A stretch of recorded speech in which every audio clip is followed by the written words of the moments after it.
یہ ویڈیو ان دوستوں سے متعلق ہے جو نسوار اور دیگر نشوں کو چھوڑنا چاہتے ہیں۔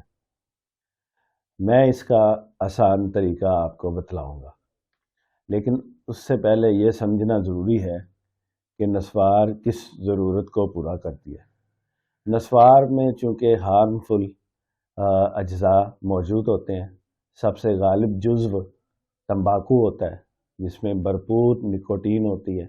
اس طرح اور بھی چیزیں استعمال کی جاتی ہیں، چونا ہے، سونف ہے، مختلف مسالے ہیں، یا پھر پہاڑی علاقوں سے گم درختوں سے ملتی ہے، وہ اس میں ڈالی جاتی ہے۔ تو مختلف ریمیڈیز ہیں، لیکن سب سے غالب عنصر تمباکو کا ہے۔ تمباکو نسوار منہ میں رکھی جاتی ہے، اس لیے رکھی جاتی ہے کہ منہ کے ذریعے سے یہ منہ اور اس سے ملحقہ ایریا جو ہے زبان کا، اس کے ذریعے سے یہ خون میں بہت جلد شامل ہو جاتی ہے۔ جب اس کے اثرات خون میں پہنچتے ہیں تو آپ کا بلڈ پریشر جو لو ہوتا ہے وہ نارمل ہو جاتا ہے، بعض شکلوں میں نارمل سے اوپر چلا جاتا ہے، جسم میں حرارت محسوس ہوتی ہے، کمزوری دور ہو جاتی ہے، اعصاب گرمی محسوس کرتے ہیں، طبیعت میں ایک خوشحالی سی آ جاتی ہے۔ اس ضرورت کے تحت نسوار رکھی جاتی ہے۔ جب بھی نسوار رکھنے والا آدمی نقاہت محسوس کرتا ہے، وہ اس کی ضرورت محسوس کرتا ہے۔ اب جب لوگ اس کو نشہ سمجھ کے چھوڑنے کی خواہش کرتے ہیں تو وہ چھوڑ نہیں پاتے۔ اس لیے چھوڑ نہیں پاتے کہ نسوار چھوڑتے ہیں تو ان کا بلڈ پریشر نیچے رہتا ہے، طبیعت میں گرانی ہوتی ہے، آنکھیں کھلتی نہیں، تو پھر وہ دوبارہ اس کے اوپر لگ جاتے ہیں۔ تو گزارش یہ ہے کہ جو بندہ نسوار چھوڑنا چاہے اسے چاہیے کہ نسوار کے متبادل کی طرف جائے، 15 دن، مہینہ، کچھ ایسے متبادل استعمال کرے جو اس کی طبیعت کو اوپر رکھیں، اس کی طبیعت کو بہتر رکھیں، اس کے جسم کی حرارت کو برقرار رکھیں، اس کا بلڈ پریشر نارمل رکھیں۔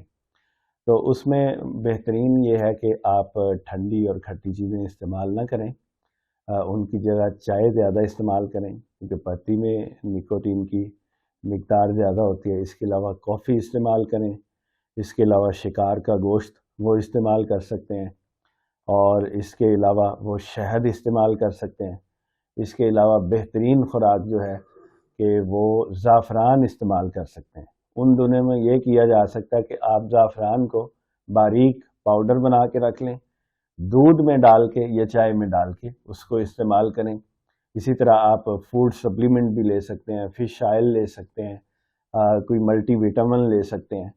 قوت کو برقرار رکھنے کے لیے اور طبیعت کو متوازن رکھنے کے لیے ضروری ہے کہ آپ کچھ دن سرد چیزیں، ٹھنڈی چیزیں، بلڈ پریشر لو کرنے والی، طبیعت کو ٹھنڈا کرنے والی چیزوں سے اوائڈ کریں، اور اس طرح کی جو چیزیں ہیں، چائے ہے، کافی ہے، پرندوں کا گوشت ہے، مٹن ہے، یا اس طرح زعفران ہے، اور اسی طرح شہد ہے، ان چیزوں کا استعمال بڑھا دیں۔ 10 سے 15 دن بعد آپ کا جسم جو ضرورت کر رہا ہوتا ہے، نسوار کی ضرورت محسوس کر رہا ہوتا ہے، یا اس طرح کسی اور نشے کی ضرورت کو محسوس کر رہا ہوتا ہے، وہ اس نشے کی ضرورت کو محسوس نہیں کرے گا۔